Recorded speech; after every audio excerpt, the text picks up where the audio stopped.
Aujourd'hui, nous allons aborder la première partie de ce cours consacré à la variété. 1384-1428.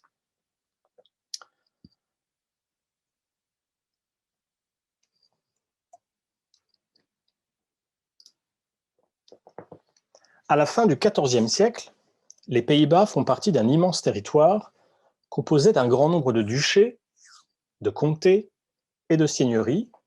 dont le nombre et la nature varient au fil des années, au rythme des mariages et des héritages, des guerres, des annexions et des acquisitions, dont rend compte la carte que je vous montre ici. Une date, toutefois, a joué un rôle essentiel dans l'histoire moderne de ce territoire. À la mort de Louis II de Flandre, que l'on surnomme Louis de Malle, le 30 janvier 1384, ses possessions reviennent en héritage à sa fille, Marguerite III de Flandre, dite donc Marguerite de Malle, et à son époux, Philippe II le Hardi. Fils du roi de France, Jean de Lebon, et de Bonne de Luxembourg, dont nous avons déjà parlé la semaine dernière, Philippe le Hardi est le premier duc valois de Bourgogne. C'est le début de constitution de la Grande Principauté de Bourgogne, qui est constituée du duché de Bourgogne, que vous voyez au sud du territoire, où se trouvent notamment Chalon-sur-Saône, Beaune, Champmol et Dijon, qui est augmenté du comté de Flandre, que vous voyez ici, avec Lille, Bruges et Gand, et de la seigneurie de Maligne, que l'on voit ici, du comté de Bourgogne, que l'on trouve là, à l'exception de la cité impériale de Besançon, je le précise, de la seigneurie de Salins, ainsi que du comté d'Artois, avec Arras et Hesdin, de la baronnie de Donzy et des terres d'Île-en-Champagne, Villemort et Julie. Voici donc le portrait géographique de la grande principauté durant cette période. Et vous comprenez d'emblée que le duché de Bourgogne, ça ne représente qu'une toute petite partie de ces territoires. Le duc donne ensuite le comté de Nevers et la baronnie de Donzy à son fils aîné, Jean sans Peur. Un an plus tard, c'est une partie des Pays-Bas qui entre dans l'orbite bourguignonne quand Marguerite, fille de Philippe le Hardi, épouse Guillaume IV, fils d'Albert Ier de Hainaut, en même temps que Jean avec Marguerite de Bavière en 1385. À ce moment, les concessions des châtellenies de Lille, Douai et Orchies sont accordées par Charles VI, roi de France, à son oncle Philippe en 1387, qui achète le comté de Charolais et obtient la seigneurie de Gueldre en 1390, tout au nord-est de la Grande Principauté. La même année, le duc obtient la nue propriété du duché de Brabant, de Jeanne de Brabant, qui en conserve l'usufruit à titre viager. Pour cela, il accepte de rétrocéder le duché de Limbourg et Anvers. À la mort du duc en 1404, une grande partie de ces territoires reviendront ainsi à son fils aîné, Jean, puis à son petit-fils, Philippe le Bon, en 1419, tandis qu'après la mort de sa grande-tante Jeanne, en 1406, son deuxième fils, Antoine, devient duc de Brabant. Il faut ajouter qu'en raison de leur situation géographique, certaines principautés ecclésiastiques, comme Cambrai, Liège ou Utrecht, tout comme l'enclave du Tournaisis, donc Tournai, entretiennent aussi des liens directs et réguliers avec les Pays-Bas bourguignons. Compte tenu, vous le voyez, de l'étendue et de la complexité de cette distribution politique dans laquelle je suis entré dans le détail pour vous en rendre compte, distribution qui est à la fois politique mais aussi dynastique et géographique, les historiens ont longtemps hésité quant à la manière de nommer ce territoire au sein duquel les Pays-Bas occupent une place centrale. Parler du duché de Bourgogne, comme on le fait souvent, est ambigu. À proprement parler, vous le voyez, le duché de Bourgogne n'est qu'une composante de ce territoire. Évoquer un État bourguignon ne rend pas compte des divisions politiques d'un pays qui dispose de tout ce qui fait généralement un État, un prince entouré de conseillers, une chancellerie, une chambre des comptes et des cours de justice, des armées, des impôts. Mais les citoyens de ce supposé État n'ont pas toujours le sentiment d'appartenir à la même communauté politique en raison du fait que, comme vous le voyez, on a une division de ce territoire en un ensemble de sous-ensembles politiques, pour ainsi dire. Préférer le qualificatif pluriel d'État bourguignon, donc avec un S, à l'inverse, donnerait le sentiment erroné d'une pluralité de souveraineté. Le territoire dont il est question est directement lié à l'autorité d'un prince, un princeps, qui est au pouvoir, de l'avènement de Philippe le Hardi jusqu'à l'intégration du pays dans le Saint-Empire, ce que l'on verra au cours du semestre. La notion de grande principauté de Bourgogne, récemment proposée par Élodie Le Culpre Desjardins, me paraît ainsi la plus appropriée. Ces débats ne concernent d'ailleurs pas les seuls historiens. Ils intéressent, ou devraient intéresser, je crois, également les historiens de l'art, lorsqu'ils s'interrogent sur l'existence d'un art des anciens Pays-Bas.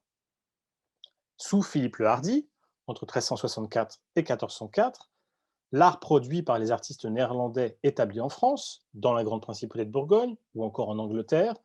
revêt un caractère pluriel et éclaté qui complique toute tentative de description synthétique, résumée à quelques traits communs. La situation change sous Jean sans peur, entre 1404 et 1419, au moment où deux centres de production, Bourges et Paris, dominent principalement la scène artistique des Néerlandais actifs dans ces régions, jusqu'à pouvoir être présentés par le grand historien de l'art autrichien Otto Pecht comme, je cite, de véritables colonies néerlandaises. Ce n'est qu'à partir du début du principat de Philippe le Bon, commencé en 1419, et sur lequel nous arrêterons un peu plus tard, que le centre de gravité artistique de l'art néerlandais se déplacera vers le sud des Pays-Bas, en particulier autour de Tournai et de Gand. Réputés, comme on l'a dit la semaine dernière, pour la qualité de leur savoir-faire, pour leur imitation attentive et détaillée de la nature, les artistes néerlandais sont ainsi omniprésents à Dijon, mais aussi à Bourges et à Paris, par-delà les différences et les spécificités de ces centres artistiques, mais aussi les changements graduels qui touchent leur art et leurs œuvres. Les ducs de Bourgogne ont très tôt compris, en effet, la nécessité impérieuse de compenser les divisions et l'hétérogénéité de leur pays par une politique de communication efficace.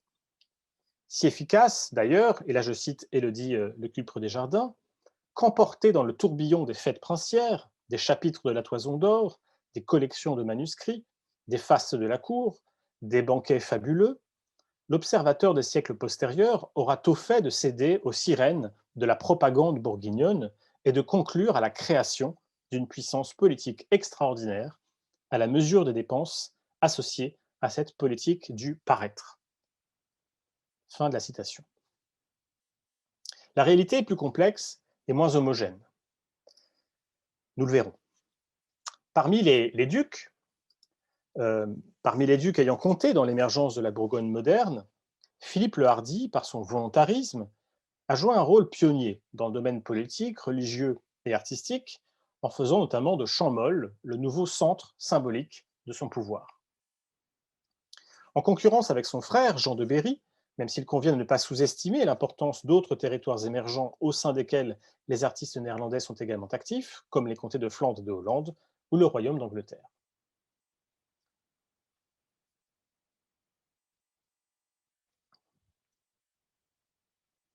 À la fin du XIVe siècle, la cour de Jean de Berry à Bourges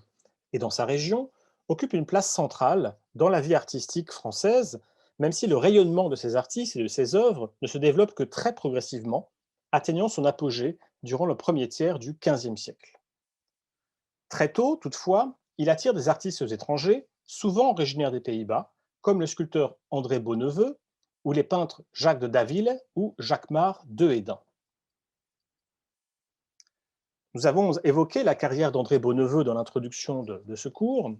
en rappelant son installation à Bourges en 1386 comme imagier et surintendant de toute peinture et de sculpture de Jean de Berry. Ces fonctions mettent en évidence une grande pluralité d'activités qui touchent, nous l'avons vu, au domaine de la sculpture, mais aussi à celui de la peinture. En 1386, il peint ainsi 24 miniatures en demi-grisaille et en pleine page, au début du psiotier de Jean de Berry, qui représentent les 12 prophètes et les 12 apôtres, et qui sont documentés dans l'inventaire des possessions ducales établi par Guillaume de Rully en 1402. Parce qu'ils connaissent les statuts de Beauneveu, les historiens de l'art ont souvent eu tendance à déceler dans cette demi-grisaille son savoir-faire de sculpteur. Une telle lecture pose toutefois plusieurs difficultés. D'abord, elle sous-entend qu'il y aurait un lien nécessaire entre la technique de la grisaille et la sculpture. Nous savons qu'à l'époque, la plupart des statues sont polychromes, tandis que la grisaille est fréquemment employée par les peintres sur verre ou encore les enlumineurs, comme Matthew Paris ou Jean Pucelle. Les modèles de ce dernier, dont l'art est toujours vivement apprécié en France, ont sans doute été prégnants dans la formation visuelle de Beauneveu, dont le langage s'adapte par ailleurs aux techniques qu'il aborde. Si les drapés de ces statues sont appréciés pour leur souplesse et leur fluidité, l'expressivité de ces figures est plus marquée dans ces peintures, où elle n'est plus limitée par les contraintes matérielles de la pierre. Dans son David jouant de l'harpe, la robe recouvrant le corps semble l'envelopper tout entier à la manière d'une couverture, comme pour faire écho à sa concentration durant le chant,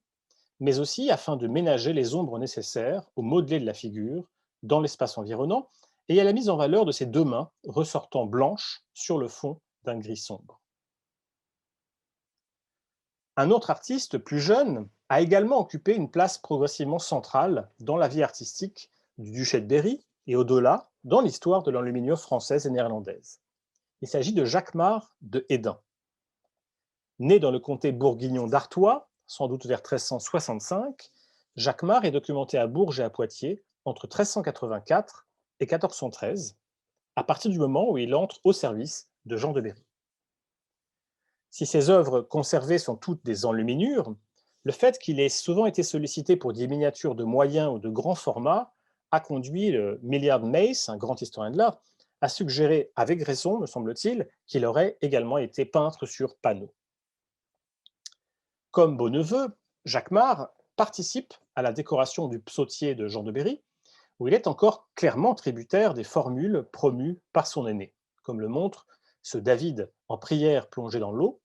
dont la structure de cadre décoratif entourant la vignette et la reliant à la page l'apparente au David jouant de la harpe que nous venons de voir. Jacquemart accorde en revanche une plus grande attention au paysage, sans doute parce que le texte l'exige. La totalité de la surface peinte est ainsi peuplée de figures et d'objets dont la taille décroît à mesure qu'ils sont censés être éloignés du spectateur. Une vingtaine d'années plus tard, Jacquemart travaille à nouveau pour Jean de Berry à l'occasion de la commande des Très belles heures, auxquelles participent également d'autres artistes, dont le maître des initiales de Bruxelles, un peintre d'origine bolognaise, alors actif à Paris, qui s'occupe de réaliser les lettrines et les encadrements, tandis qu'André Beauneveu, dont les solutions formelles, notamment dans le traitement schématique de l'espace et le modelé subtil des figures, continuent d'inspirer Jacquemart,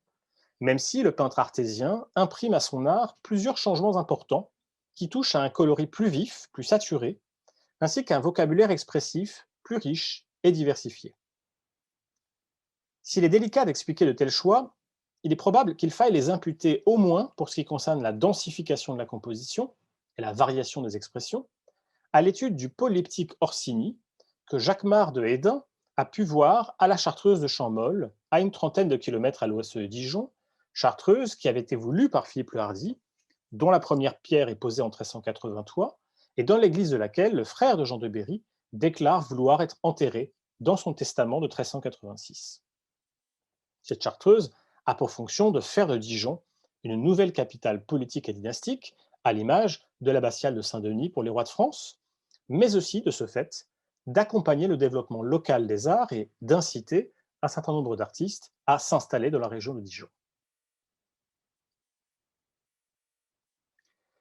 Si la variété des propositions formelles qui développent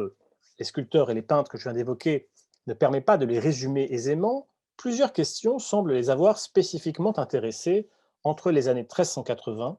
et 1420. La première est celle de la richesse et de la variété d'inventions. Ces qualités semblent avoir été particulièrement recherchées à l'occasion de la longue et complexe conception du tombeau de Philippe le Hardi,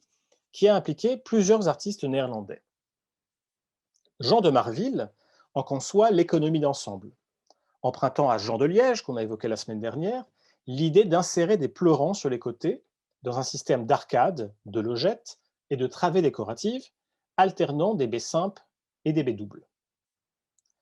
À la mort du sculpteur, en 1389, son assistant, Klaus Sluter, originaire de Haarlem, reprend le chantier, s'occupant notamment de l'achat de l'albâtre des pleurants et du marbre du gisant. Mais sa santé chancelante le conduit à laisser progressivement la main à son neveu, Klaus de Verve, dont l'atelier achève le tombeau en 1410, 6 ans après la mort de Philippe le Hardi.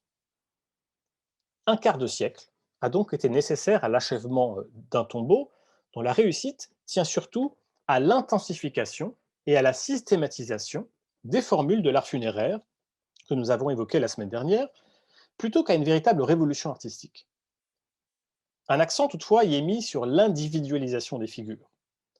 Jean de Marville imagine en effet le cortège funéraire tournant autour du tombeau, en partant de la tête du duc et en se déplaçant entre les arcades, tandis que son successeur, Klaus Sluter, a probablement l'idée de traiter l'ensemble des 40 pleurants comme de véritables portraits imaginaires. Avec l'aide de Klaus de Verve et de ses assistants, Sluter conçoit également le gisant, dont le souci des détails et la polychromie participent à l'effet illusionniste de présence du corps du calme. Les mêmes principes prévalent dans le retable de la crucifixion, sculpté par Jacques de Base et peint par Melchior Broederlam.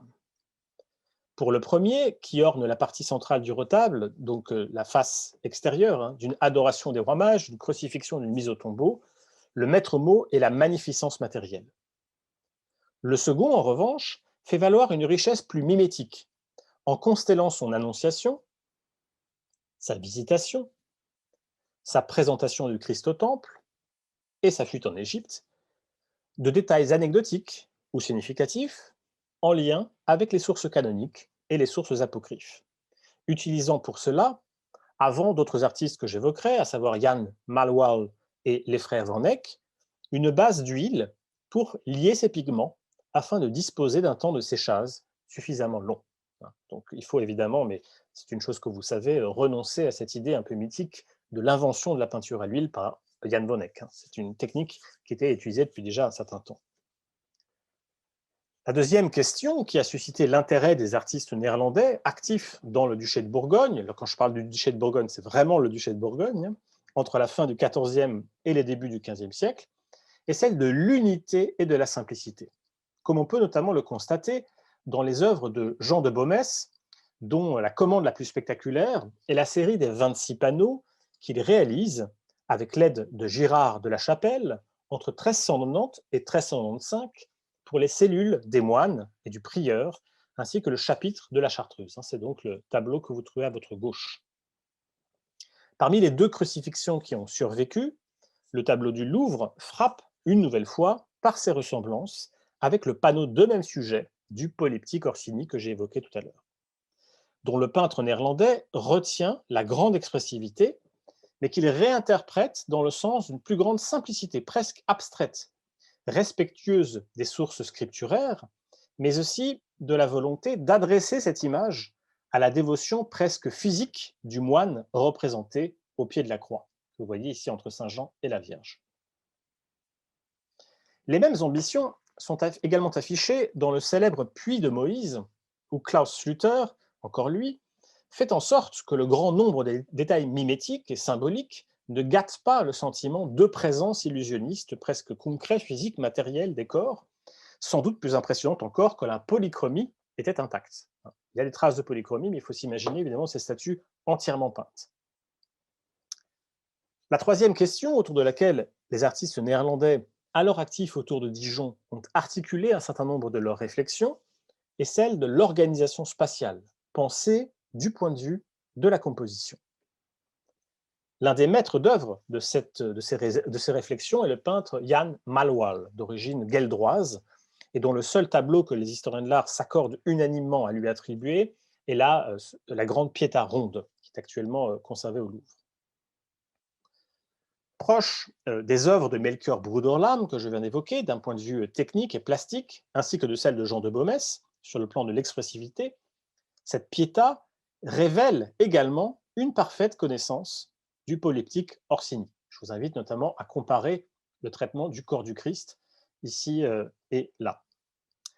Il innove aussi sur le plan de l'invention et de l'exécution. D'une part, il combine deux iconographies généralement distinctes. La Sainte Trinité d'un côté, composée par le Père, le Fils et le Saint-Esprit, donc le Saint-Esprit étant évidemment représenté ici par la petite colombe blanche, et le type iconographique de l'homme de douleur, représentant le Christ de façon doloriste. D'autre part, dans un ton d'eau qui évoque moins un miroir convexe, comme l'a supposé Hans Belting, qu'un disque concave dont la partie centrale semble creusée par le corps du Christ, Malwal accorde à l'écoulement sanguin dégoulinant de la plaie au flanc droit vers la hanche et le long des cuisses une importance capitale, que les historiens de l'art ont associée à la rémission des péchés par le sang du Christ et, à travers le thème de la circoncision et donc de l'incarnation, à la nature humaine du Christ. Je vous renvoie notamment au très beau commentaire de Jean Wirth à ce sujet. En 1398, Malwal reçoit également la commande de 5 retables auxquels a probablement appartenu le martyr de Saint-Denis, dont l'exécution, interrompue par sa mort, est reprise et parfaite, selon les termes employés dans un document ancien, par son compatriote Henri Belchose. Dans l'iconographie, dans la bibliographie, on trouve parfois le tableau uniquement attribué à Belchose. Aujourd'hui, on sait que c'est un tableau commencé par Malwal et parfait, donc achevé par Belchose. Il est difficile de savoir exactement ce qui ressortit au choix de l'un et de l'autre peintre. L'idée singulière d'associer les thèmes de la Trinité, on retrouve ici le Christ crucifié, assisté de Dieu le Père et du Saint-Esprit, la petite colombe placée quasiment au même endroit de la tête du Christ que la grande Pietà ronde que je viens d'évoquer, et le martyr de Saint-Denis viennent probablement de Malwal, tout comme la puissance expressive et narrative du geste donné au bourreau, s'apprêtant à décapiter le saint, et qui s'oppose à celle plus symbolique du Christ dans la partie gauche de la composition. Les détails fins, minutieux de l'exécution, en revanche, doivent probablement être imputés à l'intervention des deux peintres.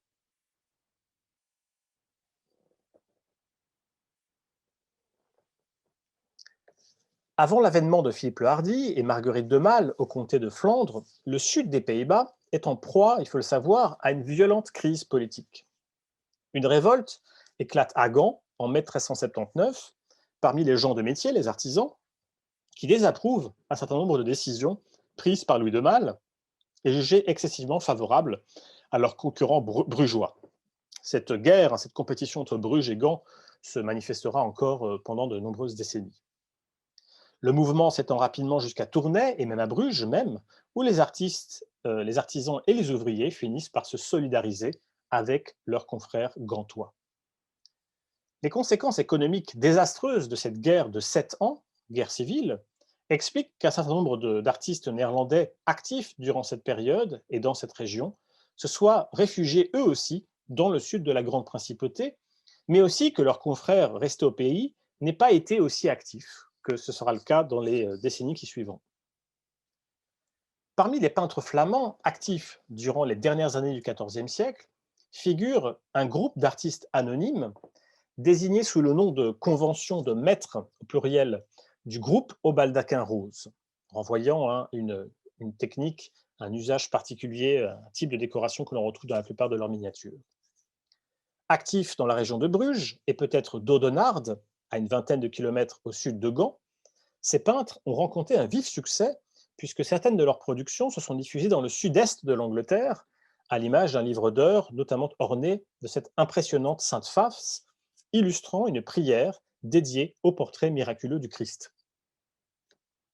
Attribué au pape Jean XXII et composé en XIVe siècle, en lien avec la sainte relique du voile de Véronique, précieusement conservée à Saint-Pierre de Rome, Cette prière à la Sainte Face apparaît souvent dans les livres d'heures néerlandais du XVe siècle pour ouvrir les prières qui suivent immédiatement le calendrier. Dans leur représentation du voile, les maîtres du groupe au baldaquin rose insistent tout à la fois sur la matérialité et l'immatérialité du voile, dont les plis et l'épaisseur sont rendus avec finesse, hein, on le voit assez clairement, il y a un effet de drapé, mais sur lequel le visage du Christ ne semble pas réellement adhérer, hein. Il n'y a pas vraiment d'effet d'ombre portée, par exemple. Plus qu'une simple représentation du voile, la miniature fonctionne comme une image miraculeuse où la Sainte Face s'anime et prend vie, s'arrachant au tissu sur lequel elle est imprimée pour se peindre, pour ainsi dire, sur la page contemplée par le lecteur. En dehors de la Flandre et de la Hollande, Londres constitue également un foyer artistique important pour les artistes néerlandais de la fin du XIVe siècle et du début du XVe siècle. Herman Schaere, l'un des rares peintres enlumineurs de l'époque dont nous connaissions aujourd'hui le nom, probablement d'origine rhénane et dont la manière évoque Melchior Bruderlam, que j'ai évoqué tout à l'heure avec le retable peint à Champmolle, ainsi que les artistes hollandais contemporains, y est documenté avant 1407. Il a en effet l'habitude de signer ses œuvres en y ajoutant parfois un motto personnel en latin, Omnia leuia sunt amanti, si quis amat non laborat, ce qui veut dire toute chose est douce à ceux qui aiment ne se fatigue pas.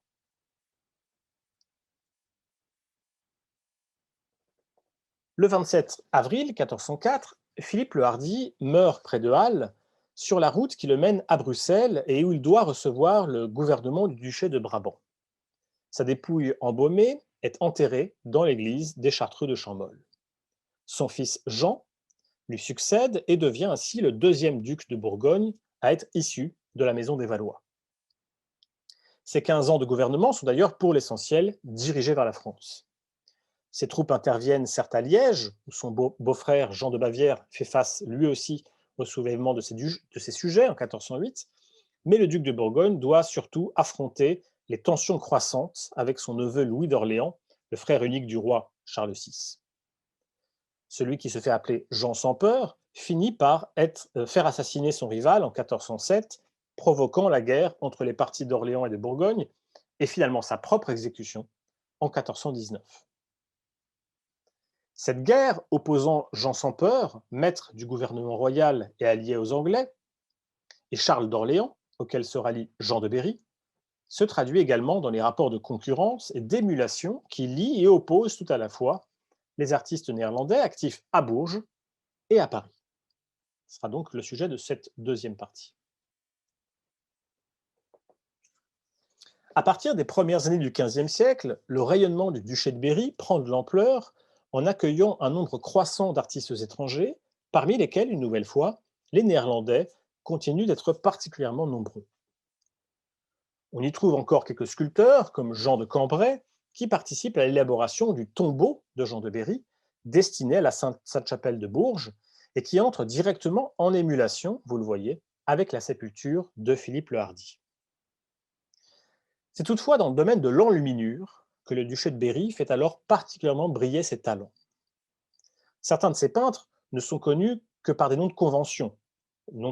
qui leur ont été donnés par les historiens de l'art. Je pense notamment au maître du Saint-Esprit des très belles heures, dont la manière est assez proche de Jacquemart de Hesdin. D'autres, au contraire, sont désignés sous leur nom, à l'image des peintres berruyers les plus importants des 2 premières décennies du XVe siècle, les frères de Limbourg. Issus d'une famille originaire du duché de Limbourg, à l'est de Liège, Hermann, Paul et Johann de Limbourg, ou de Limburg, ou de Van Limburg, dans les textes anciens, sont toutefois nés à Nimègue, dans le duché de Gueldre. Peut-être formés par leur grand-père ou leur grand-oncle, ils sont les neveux de Jan Malwal, dont je viens de parler, qui les soutient à plusieurs reprises durant leur carrière, qui les mène à Paris, dans un premier temps, puis à Dijon, et enfin à Bourges, où ils entrent au service de Jean de Berry, après la mort de son frère, et pour lequel ils travaillent 10 ans, avant d'être tous les trois fauchés par la peste en 1416. L'un des principaux lieux communs circulant autour de l'œuvre des frères de Limbourg est de présenter leur art comme une sorte de révolution soudaine et sans précédent. Le parcours que nous avons commencé ensemble à faire montre le contraire, comme en témoigne, pour commencer, le décor qu'il réalise pour les belles heures du duc de Berry entre 1405 et 1408, et d'où nous commenterons ici la descente de croix. On voit bien qu'ils parviennent ici à y faire habilement dialoguer les solutions formelles adoptées durant la première partie de leur carrière, aux Pays-Bas et en France, mais aussi à l'horizon d'attente de leurs commanditaires. La manière dont les figures de certaines de leurs miniatures débordent du cadre, euh, la décoration ornementale, les fines hachures évoquent des techniques privilégiées notamment en Hollande, chez le maître de Marguerite de Clèves, ou à Paris. Je pense notamment au maître de Claire-Femme ou au maître du couronnement de la Vierge. On y reviendra. D'autres éléments permettent toutefois de montrer que les frères de Limbourg ont aussi pris en compte les apports des confrères qu'ils ont rencontrés d'abord de leur installation en Bourgogne, à Dijon, puis dans le Berry. L'organisation spatiale de la profondeur, ici, selon un échelonnement rigoureux des plans et un jeu subtil des vides et des pleins, ainsi que le coloris pâle, rejoignent les solutions classiques du maître du Saint-Esprit des très belles heures, par exemple. La présence des 4 anges pleurant en marge de l'image principale, les airs de tête et la disposition expressive des figures autour du Christ nous renvoient par ailleurs à la grande Pietà ronde, peinte par leur oncle quelques années plus tôt. Donc Yann Malois, je vous rappelle. Il est en revanche frappant de constater que la descente de croix des frères de Limbourg ne semble révéler aucune connaissance, directe ou indirecte, du polyptyque Orsini, alors même qu'au même moment, Jacques-Mar de Hédin peint pour les grandes heures du duc de Berry ce portement de croix en lien direct avec le tableau de même sujet peint par Simone Martini. Il faut attendre le décor des très riches heures du duc de Berry, commencé entre 1411 et 1412, et laissé inachevé à la mort des peintres, pour qu'une prise en compte du modèle toscan de Simone Martini devienne évidente, accompagnant l'évolution que les frères de Limbourg impriment alors à leur manière vers un plus grand souci d'observation de la nature. Ce goût de la vérité, dans l'imitation de la nature, se manifeste d'abord dans le rendu des corps, mais surtout dans le traitement de l'espace, architectural ou paysager, que proposent les frères de Limbourg. Dans la miniature que vous voyez à votre gauche, qui illustre les premiers mots de l'introïte monodique qui est généralement chanté lors de la messe de Noël, les peintres néerlandais cherchent, comme leurs confrères hollandais, à impliquer le plus directement possible le lecteur dévot, à savoir le duc de Berry, en l'intégrant directement dans l'image, pour ainsi dire. Au premier plan, 2 jeunes femmes lisent silencieusement leur livre tout en se tournant vers l'enfant Jésus, situé en dehors de l'image, dans les lettrines voisines. Où ces femmes se tiennent-elles? Dans la miniature elle-même, c'est-à-dire dans la chapelle? On pourrait en douter. Comment expliquer qu'elles se soient assises au sol, qu'elles n'accompagnent pas la messe de leur chant et qu'elles ne se tournent pas vers l'autel, comme toutes les autres figures? Il est plus probable d'imaginer que ces 2 figures sont en quelque sorte les mises en abîme du lecteur lui-même, offrant au duc de Berry le modèle d'une lecture dévote par laquelle, en lisant et en chantant les mots de la page, il s'agit de s'adresser directement à Dieu, ici représenté accompagné de Joseph et de la Vierge. Ce jeu sur les marges de l'image n'est possible que dans la mesure où ces marges elles-mêmes sont ambivalentes. On pourrait supposer que les colonnettes en bois doré, que vous voyez ici, entourant la miniature, font partie de son encadrement. Mais la manière dont elles coïncident parfaitement avec les voûtes de la chapelle, vous le voyez ici notamment, et leur coloris proche du mobilier de l'église, crée plutôt le sentiment d'une continuité entre le cadre architectural de l'image et l'architecture que l'image représente. Cette même ambivalence se retrouve dans la miniature elle-même, où les statues et les vitraux montrent des saints en adoration qui font écho aux officiants. Vous voyez ici. On voit ici sur les vitraux également, évidemment. Donc ils font écho à ces officiants, tandis que la statue d'un ange portant un bouclier, que vous voyez dans la partie supérieure, côtoie de près 3 anges véritables apparaissant au plafond de l'église. À travers une image effaçant volontairement les frontières entre réalité et fiction, entre espace de la page et espace de l'image, et mettant en avant la richesse des matériaux et du décor architectural dans une église dont l'architecture évoque, sans la représenter fidèlement, la structure intérieure de la Sainte-Chapelle de Bourges, il s'agit donc de faire l'éloge des actions de grâce de Jean de Berry en son duché. L'approche des frères de Limbourg est similaire dans le paysage, particulièrement présent dans le calendrier des très riches heures. La profusion des détails, le soin apporté à l'imitation de la nature, y constituent les moyens de formuler de la manière la plus adéquate, mais aussi la plus crédible et la plus nouvelle possible, des sujets fort ordinaires pour un livre d'heures. Ces recherches de convenance passent d'abord par la composition de ces grandes miniatures qui font toutes l'objet du même traitement. Dans les 2 tiers inférieurs de l'image, un paysage animé de scènes de la vie quotidienne illustre le mois concerné. À droite, le mois de septembre. Je crois que j'ai aussi le mois de février, l'un des plus rudes de l'année. Il propose ici, vous le voyez, donc un paysage enneigé et froid. Au premier plan, une palissade entoure une petite ferme. On y aperçoit une bergerie, où les moutons se serrent les uns contre les autres. 4 ruches, dont le toit est recouvert de glace, ainsi qu'un pigeonnier déserté par ses hôtes qui se sont précipités sur un petit tas de blé. Une charrue, 3 tonneaux, une grande botte de foin rappellent l'arrêt des activités agricoles durant l'hiver. Au deuxième plan, un paysan coupe du bois à la hache afin d'alimenter le feu de sa cheminée, aidé d'un compère qui rapporte les fagots sur le dos d'un âne vers le village le plus proche. Dans le logis de la ferme, dont l'intérieur est visible par l'oblitération d'un de ses murs,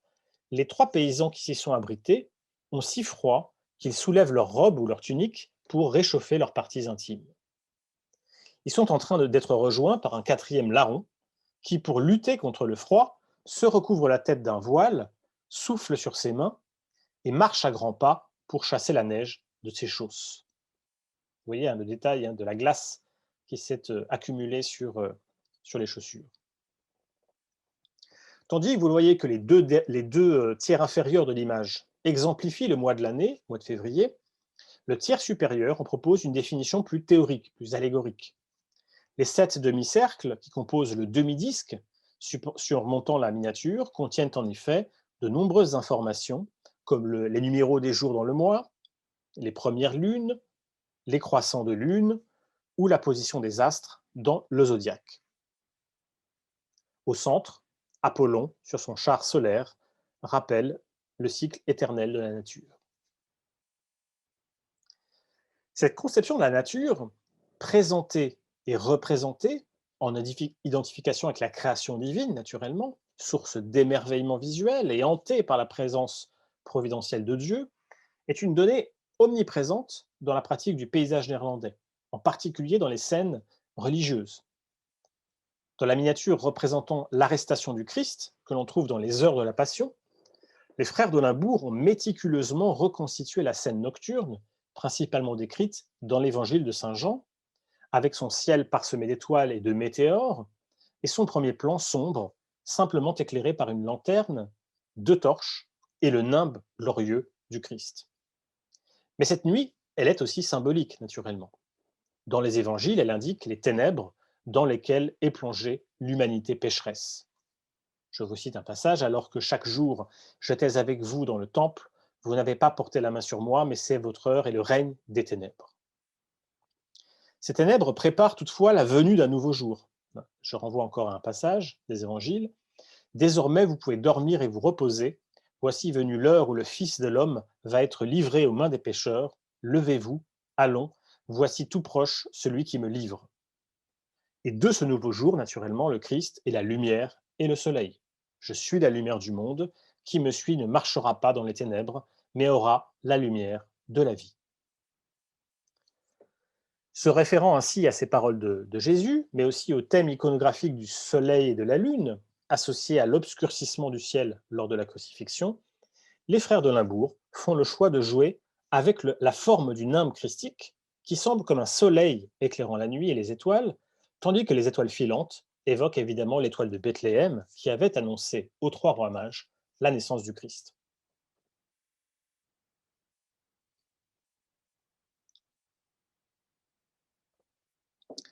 Entre la fin du XIVe et le début du XVe siècle, les échanges artistiques entre Bourges et Paris sont fréquents et nombreux, en raison des liens familiaux et politiques unissant le duché de Berry et la couronne de France, mais aussi parce que les artistes actifs dans ces deux régions montrent une très grande mobilité, particulièrement dans le champ de l'enluminure, où les peintres néerlandais sont toujours nombreux. 5 d'entre eux,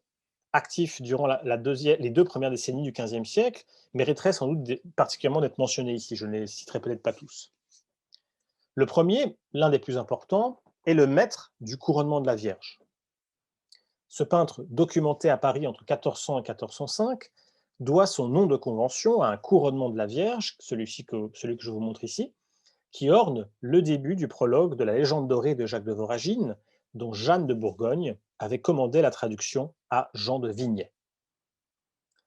Le maître du couronnement de la Vierge, que l'on suppose avoir été également peintre sur panneau, a principalement travaillé pour le banquier et marchand d'origine lucquoise Dino Rapondi, qui joue alors le rôle d'agent auprès de Philippe le Hardy et de Jean de Berry, et dispose de succursales à Bruges et à Paris. Ce qui a d'ailleurs laissé supposer, mais de façon purement spéculative, qu'il pourrait être identifié à un certain, que le maître du couronnement de la Vierge pourrait être identifié à un certain Jacob Kuhn, auquel Rapondi verse en 1404 la somme de 20 francs comme paiement d'une Bible. Rapprochement qui ne repose sur aucun document ancien. C'est un rapprochement qui est purement spéculatif. Pas dire qu'il est faux, mais il est improuvable. Comme la plupart des peintres néerlandais actifs en France durant cette période, le maître du couronnement de la Vierge cherche à donner de la cohérence et de la vraisemblance à la construction spatiale de ces miniatures. Par la multiplication des détails qui caractérisent les sols et le fond de ce couronnement de la Vierge, où l'on retrouve les losanges dorés, typiques de la manière du peintre, mais aussi dans les vêtements, dans les tissus, dans le mobilier, l'enjeu est véritablement de créer la plus grande vivacité et animation visuelle possible, auxquelles répondent la variété, l'individualisation et le dynamisme des figures. Les indices spatiaux sont toutefois nombreux. Le sol, constitué de petits triangles colorés, esquisse une perspective en arête de poisson, centrée sur la tête de la Vierge et sur la dextra Dei, la main droite du Christ trônant. Le siège de Marie et le trône du Christ, représentés en perspective cavalière, permettent d'articuler les groupes des saints et des saintes, dont la juxtaposition des têtes nimbées et le modelé des drapés, réalisés par de fines hachures colorées, typiques là aussi de la manière de l'artiste, accentue le sentiment général de profondeur. Vous remarquerez que donc la Vierge s'est levée de son siège pour s'agenouiller devant le Christ. Donc il y a deux espaces ici qui articulent la composition. Le maître de Boucicaut est parmi les peintres actifs à Paris durant les 2 premières décennies du XVe siècle, le plus proche du maître du couronnement de la Vierge. Ces ressemblances ont suscité de nombreuses interrogations de la part des historiens de l'art sur l'identité de cet artiste, le maître de Boucicaut, qui doit ce nom de convention à un livre d'heures peint entre 1405 et 1408 pour Jean II le Magre, maréchal de Boucicaut, et son épouse, Antoinette de Beaufort, qui était vicomtesse de Turenne. Je vous en montre ici 2 miniatures. Toujours est-il que les 2 peintres ont travaillé, donc le maître de Boucicaut et le maître du couronnement de la Vierge, ont travaillé clairement pour les mêmes milieux et qu'ils ont probablement partagé les mêmes vues artistiques, aussi bien dans le rendu des espaces perspectifs que dans la représentation des paysages, eux aussi construits à travers une superposition de plans, également pensés comme des blocs volumétriques, mais reliés les uns aux autres par des chevilles compositionnelles, des arbres, des rochers, etc. Et on notera également l'uniformisation chromatique générale. On tend vers un coloris de plus en plus unitaire. Cette conception unitaire, excusez-moi, oui, c'est ça, cette conception unitaire de l'espace prévaut également chez un troisième peintre que je citerai ici, qui est le maître de la Cité des Dames, qui est documenté entre 1400 et 1420 à Paris, et qui doit son nom de convention à la décoration de 4 copies de la Cité des Dames, peu après l'achèvement de leur rédaction par Christine de Pisan en 1405. ce qui laisse d'ailleurs supposer que le peintre a travaillé directement sous la supervision de l'écrivaine. Très prolifique, le maître de la Cité des Dames s'est d'ailleurs spécialisé dans la décoration de textes séculiers, comme les livres de Christine de Pisan, mais aussi des ouvrages historiques, ou encore des traductions françaises de Boccace, qui étaient particulièrement appréciées à l'époque. C'est dans la représentation des intérieurs que le maître de la Cité des Dames fait le plus évoluer les solutions formelles, en cherchant à unifier l'espace à travers l'agglomération plus rigoureuse des blocs perspectifs, se rapprochant de la vision naturelle, à l'image de ce qu'il propose, par exemple, je vous la montre ici, dans sa miniature dédicatoire du livre de la reine de Christine de Pisan, qui est peinte entre 1410 et 1411. Vous voyez qu'il ne s'agit pas d'une perspective rigoureuse, il n'y a pas de point de fuite naturellement, on est dans un système, là aussi, de perspectives en arête de poisson qui ne convergent pas vers le même point, mais on voit que, à la fois dans le traitement des poutres et dans l'orientation générale des certaines arêtes de la composition, ainsi que même dans la façon dont sont alignées, assises ces quatre suivantes, on a la volonté de faire converger le regard vers la partie centrale qui débouche sur cette fenêtre ouverte, dont les volets sont ouverts et qui donne vers un espace extérieur.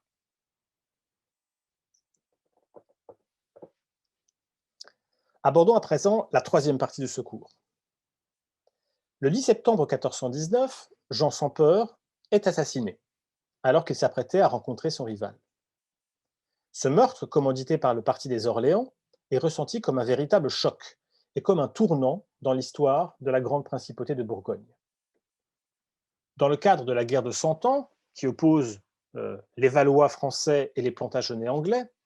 les relations qu'elle entretient avec la famille royale française, donc la relation qu'entretient la grande principauté avec la famille royale française, ne seront plus jamais les mêmes.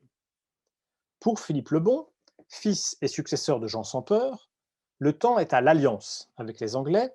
qui est scellée par le traité de Troyes en 1420. À Henri V est ainsi promise la couronne française après son mariage avec Catherine de Valois, la seule fille légitime du roi. En parallèle, se poursuit l'expansion territoriale de la grande principauté en France et dans les Pays-Bas. Sous Jean sans peur avait déjà été annexé le comté de Boulogne, la cité impériale de Besançon, ainsi qu'une partie de la Picardie. Il s'agit des châtellenies de Montdidier, Roye et Péronne, le comté de Ponthieu, avec les villes d'Abbeville et de Saint-Valery-sur-Somme, et de l'Auxerrois, le comté de Tonnerre. Philippe le Bon ajoute dans son escarcelle Montreuil, Doullens, Beaucaire et Amiens, ainsi que les comtés de Bar-sur-Seine, Auxerre et Mâcon, et étend son emprise sur les Pays-Bas, desquels son grand-père et son père s'étaient déjà rapprochés. Le premier en installant la Chambre des comptes à Lille, le second en transférant la Chambre du Conseil pour l'administration de la justice à Audenarde, puis à Gand. On voit que progressivement, le centre de gravité de la grande principauté de Bourgogne se déplace du duché de Bourgogne, du sud du territoire, vers la partie centrale, c'est-à-dire vers les Pays-Bas. Le français reste toujours la langue officielle pour les rapports entre le duc et le conseil, mais certaines discussions commencent désormais à avoir lieu en néerlandais. Ce sont les sources qui en témoignent. Philippe le Bon fait par ailleurs l'acquisition du comté de Namur avant que le traité de Delft n'en fasse le régent et héritier de la Hollande, de la Zélande et du Hainaut en 1428. Avant même que ne soit ainsi actée la naissance de ce qu'il est convenu d'appeler aujourd'hui les Pays-Bas bourguignons, la géographie politique de la grande principauté connaît ainsi des bouleversements importants dont les conséquences sont directes sur la vie artistique des Pays-Bas,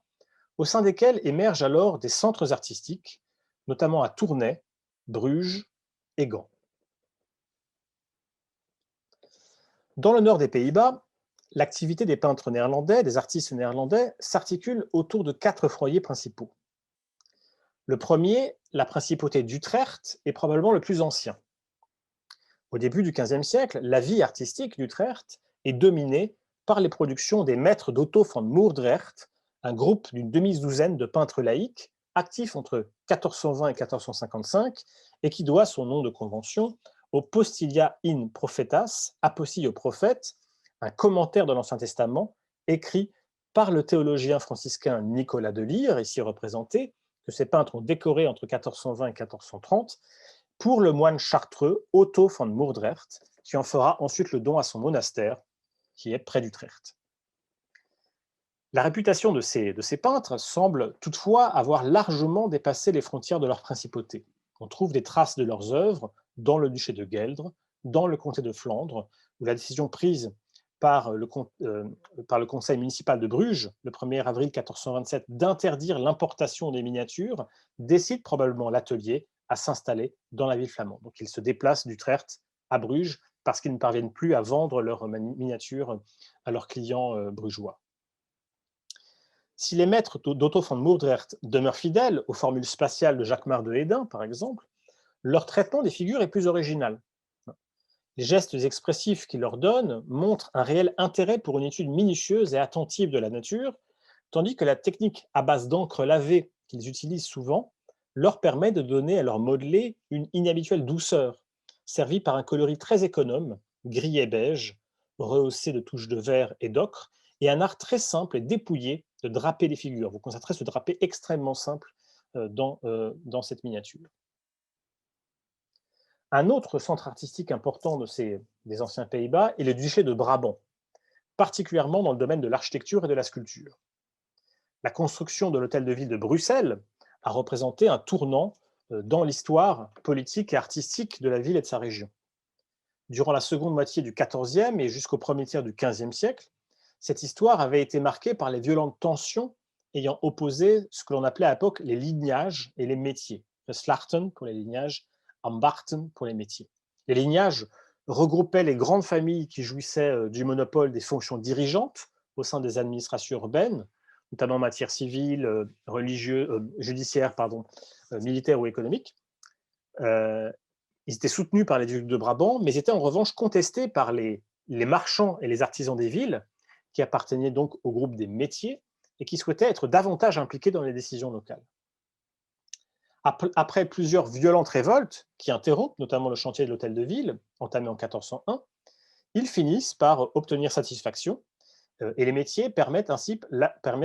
l'achèvement du bâtiment qui devient le symbole d'une nouvelle unité sociale et politique entre les lignages et les métiers, mais aussi le symbole d'une identité artistique locale. Cette identité est notamment reconnaissable aux principales caractéristiques de ce que l'on nomme de façon générique l'architecture gothique brabançonne, qui s'est d'abord développée dans les principales cathédrales du sud des Pays-Bas, aussi bien en Brabant qu'en Flandre. En Brabant, c'est surtout Saint-Michel et Gudule de Bruxelles, ou en Flandre, il s'agit surtout de Saint-Jean de Gand, qui sera appelé Saint-Bavon, mais seulement à partir de 1559, ainsi que la cathédrale Notre-Dame d'Anvers. On retrouve également cette architecture brabançonne, il faut utiliser cette expression de façon générique, dans l'enclave liégeoise de Malines à Saint-Rombat. Et cela en relation avec les modèles franciliens de l'architecture gothique, et qui commencent aussi à investir les bâtiments publics. Le comté de Flandre, enfin, adjacent au duché de Brabant, présente les mêmes spécificités artistiques, notamment dans le domaine de l'architecture gothique, dont la cathédrale Notre-Dame est l'un des fleurons flamands. Je pense à Anvers ici, évidemment. Dans le sillage des artistes de la génération précédente, comme les maîtres du groupe au baldaquin rose ou les maîtres des Saint-Beaufort, les peintres flamands de cette période sont également nombreux à s'illustrer durant le premier tiers du XVe siècle, comme le groupe des Rinceaux d'Or, même si leur art, également nourri au modèle du maître de Boucicaut, est relativement conservateur sur le plan du traitement des figures et de l'espace, malgré, vous le voyez, une grande richesse d'invention dans les décorations. La situation est différente de la région de Tournai. Cette enclave française ne fait pas partie, à proprement parler, des possessions bourguignonnes, mais elle constitue un territoire allié de la Grande Principauté. Elle a en effet servi de base diplomatique et militaire à Philippe le Hardi, et elle a bénéficié de la protection de Philippe le Bon en échange de bons procédés ayant permis au duc de placer un certain nombre de ses hommes dans l'administration de l'évêché de Tournai. Entre la fin du XIVe et le début du XVe siècle, la peinture tournaisienne connaît des évolutions plus marquées qu'en Flandre, même si ces évolutions doivent être reliées aux productions des artistes actifs dans les villes situées le long de l'Escaut. Les premiers peintres documentés à Tournai sont enlumineurs. Au début du XVe siècle, cette tradition tournaisienne de l'enluminure renforce ensuite ses échanges avec la peinture sur panneau, comme le montre le triptyque de Saillern, ainsi nommé en référence à l'un de ses anciens propriétaires, le comte Antoine Seilern. Ce retable a été traditionnellement associé, et même donné, au maître de Flémal, identifié à Robert Campin. Mais les travaux récents semblent montrer qu'il serait également possible, et peut-être même de façon plus vraisemblable, qu'il ait été peint par un autre artiste nommé Henri Lequesne, qui est un peintre précisément actif dans le Tournésie et dans le Hainaut. Sa manière peut être reliée à celle d'un certain nombre d'enlumineurs du sud des Pays-Bas. Le fond d'or imprimé d'ornements, lié au thème de l'Eucharistie, rappelle les arrière-plans et les drapés fortement modelés, notamment du groupe des rinceaux d'or. De même, les membres allongés et minces des figures, ainsi que l'inclinaison de leur petite tête sur les épaules, évoquent la manière d'Hermann Scherrer, que je vous ai montré tout à l'heure, donc ce peintre néerlandais actif à Londres. La puissante expressivité, presque caricaturale, des visages et des gestes renvoie enfin au choix formel d'un artiste comme le maître des saints Beaufort, par exemple. Le peintre de ce retable fait toutefois le choix de costumes plus modernes et moins stéréotypés que ceux de ses confrères flamands. Certaines figures portent ainsi des vêtements bariolés et richement ornés et sont coiffées de voiles et de turbans blancs qui ont été rapportés à l'arrivée des premières communautés roms en Europe occidentale entre la fin des années 1410 et le début des années 1420. Leur présence n'est d'ailleurs pas absurde dans une scène ayant lieu dans le Proche-Orient antique. Je rappelle qu'à l'époque, les Roms étaient souvent considérés comme des Égyptiens, comme des Orientaux. Par ailleurs, dans la continuité des recherches de ses confrères enlumineurs, aux Pays-Bas et en France, la composition de ce triptyque présente une grande sophistication spatiale, où la profondeur n'est pas tant créée par les plans du paysage que par la superposition des différentes figures, dont les plus spectaculaires sont les deux femmes au premier plan de la mise au tombeau, vues de trois quarts d'eau, et qui servent à la fois de figure repoussoir et de relais visuel pour le fidèle dans l'image.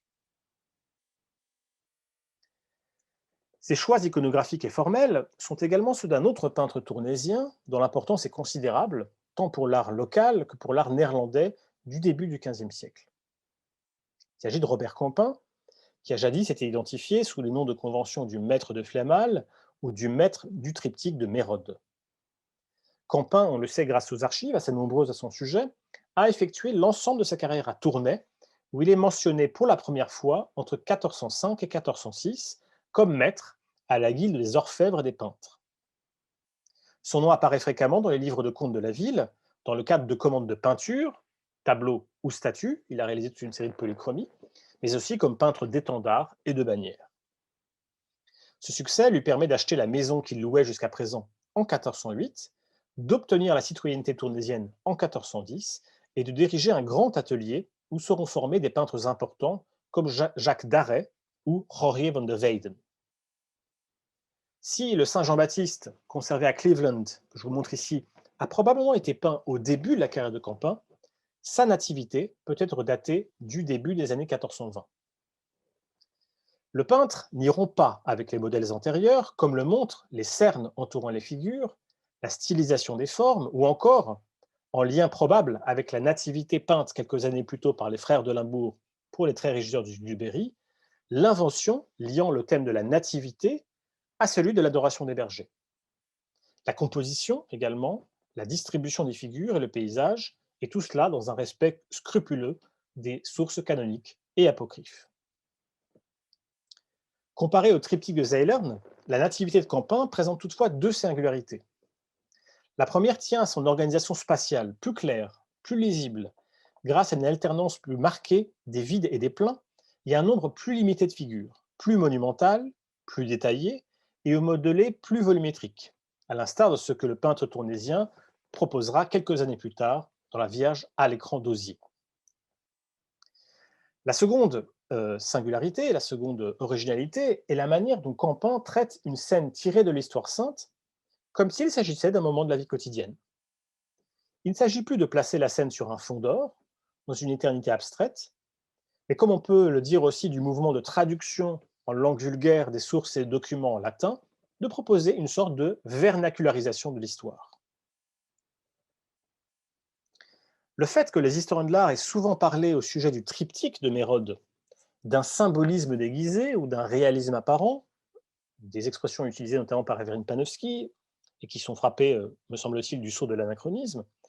Le fait qu'on parle de ces notions de symbolisme déguisé, de réalisme apparent, en dit long sur la manière singulière dont Campin parvient à renouveler dans ce triptyque la mise en scène visuelle des références habituellement associées au thème de l'Annonciation ou de l'Immaculée Conception, en les inscrivant dans la matière des expériences ordinaires du spectateur. À l'image de cette fameuse planche trouée sur laquelle travaille Joseph dans son atelier, donc sur le volet droit, possible couvercle d'une souricière, d'une chaufferette, d'un pressoir, illustrant peut-être la lutte contre le mal ou le sacrifice du Christ, mais qui est aussi assurément, et peut-être d'abord, un signe éloquent du dévouement domestique de Joseph envers Marie et Jésus, et un moyen efficace d'impliquer le donateur, lui-même représenté dans l'image, devant la maison de la Vierge. Les idées iconographiques ou formelles apportées par Robert Campin ne viennent donc pas de rien et doivent être mises en relation non seulement avec les œuvres de ses prédécesseurs, mais aussi, et c'est un fait essentiel, avec les activités des peintres travaillant alors le long de l'Escaut, de Cambrai à Valenciennes, jusqu'à Gand et Anvers, en passant par Tournai, dans une zone que l'historien de l'art et spécialiste de l'enluminure, Dominique van Weersberg, a présentée, je cite, comme une véritable koiné artistique, où, je cite, des liens professionnels étroits ont été constitués entre les peintres et qui a constitué un axe de diffusion des formes artistiques. Fin de citation.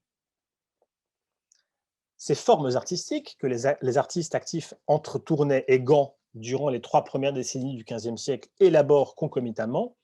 présentent plusieurs caractéristiques. La première est un goût du détail, qui ne cesse de s'amplifier au cours des années. Ce goût se nourrit des progrès techniques que les artistes néerlandais impriment à la peinture à l'huile, par l'invention de nouveaux liants aux fortes propriétés cicatives et de pigments plus faciles à utiliser. Cet intérêt pour les détails se manifeste toutefois, et peut-être d'abord en premier lieu, dans le champ de l'enluminure, une nouvelle fois, où les peintres accordent une attention grandissante à la miniaturisation des parties de leurs œuvres. Si l'invention ou les compositions du maître de Jean sans peur, par exemple, dont je vous montre ici une miniature dans le livre d'or de Jean sans peur, ne brillent point par leur originalité, s'inscrivant pleinement dans les conventions de l'enluminure parisienne, par exemple, quand elles n'en sont pas des dérivations directes, leur exécution fait davantage écho aux recherches néerlandaises récentes. Ces scènes extérieures sont souvent structurées par de grandes et abstraites formations rocheuses qui redoublent le cadre, comme on le voit dans la partie droite ici de la miniature, et à l'intérieur desquelles le peintre dissimule de petits motifs divertissants, comme des arbres, des arbustes, des animaux, des chouettes, des ours, des édifices ou des figures, comme vous voyez ici. Ici l'ours,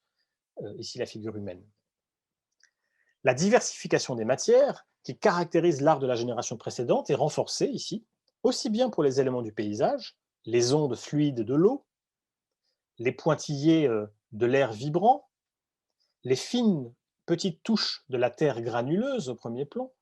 que pour le rendu des corps, des visages broussailleux, des barbes emmêlées,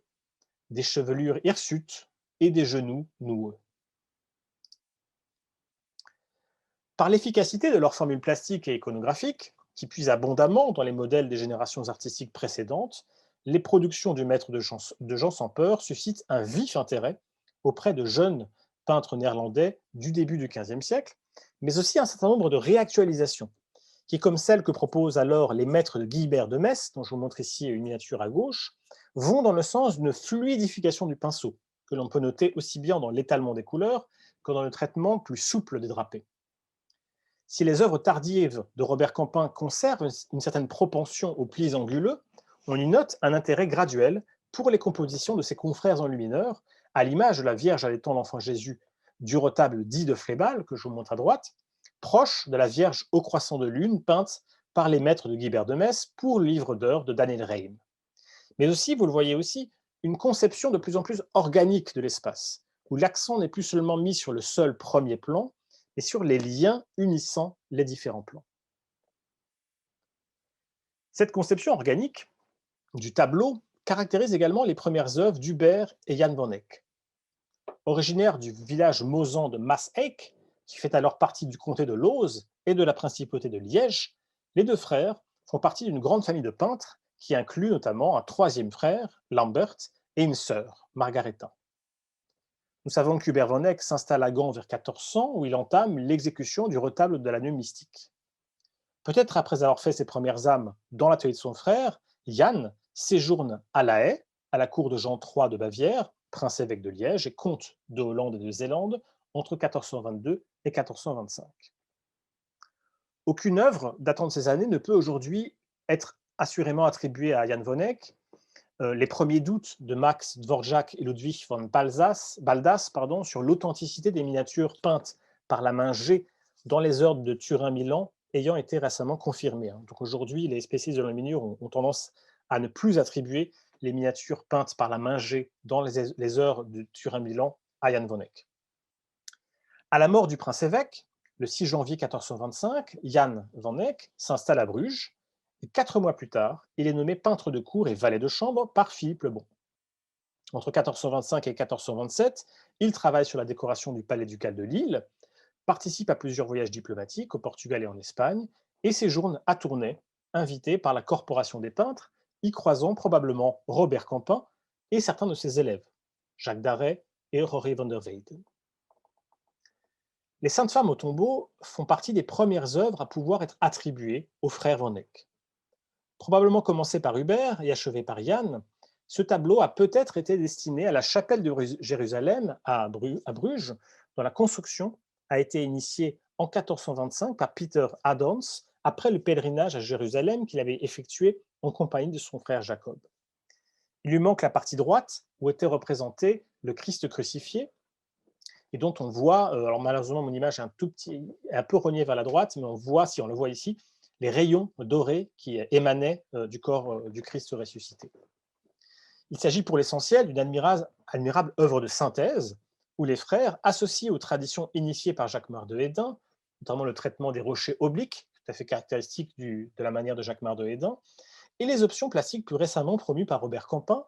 bipartition chromatique du paysage, premier plan brun, deuxième plan vert, ou encore les maîtres d'Otto von Moordrecht à Utrecht, notamment dans le traitement physionomique des figures. De deux façons toutefois, ce tableau brille par son inventivité. D'une part, Hubert von Eyck et son frère Yann après lui soignent particulièrement l'intégration de ces figures dans leur fond, grâce à des drapés particulièrement simples et fluides et un coloris unifié, qui privilégie les passages progressifs entre l'ombre et la lumière plutôt que les cernes noires ou les contrastes violents. D'autre part, il propose une interprétation ingénieuse de l'histoire en synthétisant plusieurs épisodes. La résurrection du Christ, qui devait se trouver à l'extrême droite du panneau,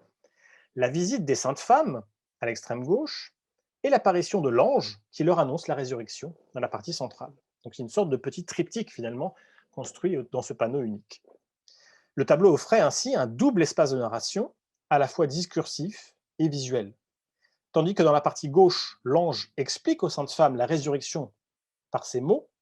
le même miracle est expliqué à droite par l'image, le Christ s'offrant au regard des seuls spectateurs. Je conclurai ce cours en soulignant qu'en 1604, dans son livre des peintres, le Scheldeboek, qui est considéré comme la première contribution significative à l'histoire des arts dans les anciens Pays-Bas,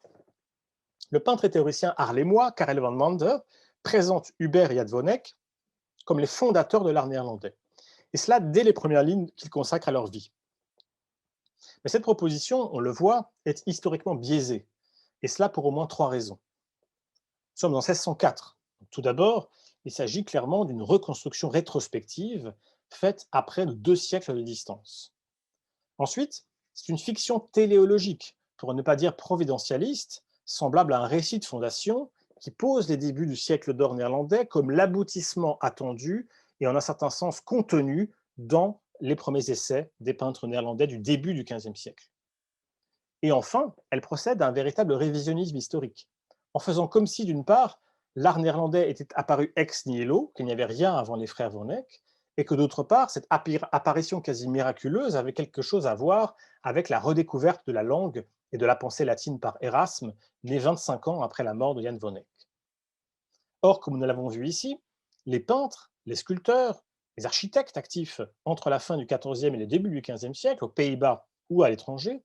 impriment certes à l'art néerlandais un certain nombre de changements notables, tant iconographiques que formels ou techniques, mais dont le caractère graduel et disparate et les liens seulement indirects qu'ils entretiennent avec les développements qui prévalent au même moment à Paris, hein, c'est surtout Martinique qui a joué un rôle ici important, ne permettent pas de parler d'une renaissance, de cette renaissance décrite par Van Mander, ou encore, je l'ai dit déjà la semaine dernière, de révolution ou d'Ars Nova. La fin du XIVe et le début du XVe siècle sont plutôt caractérisés par la richesse et la variété des recherches menées par les artistes néerlandais qui, n'ayant précisément pas vu leur pratique réglée ou canalisée par une unique nouvelle théorie de l'expression des affects ou par la réinvention moderne de la perspective, ce que l'on va trouver en Italie durant au même moment, ont plutôt cherché à continuer de développer les traditions plastiques et techniques qui avaient été les leurs précédemment. À partir du second quart du XVe siècle, sous l'impulsion toujours de Philippe le Bon, la situation artistique des Pays-Bas va évoluer toutefois dans une direction principale, plus clairement identifiable, celle que l'on pourrait appeler la magnificence, et ce sera le sujet du cours de la semaine prochaine.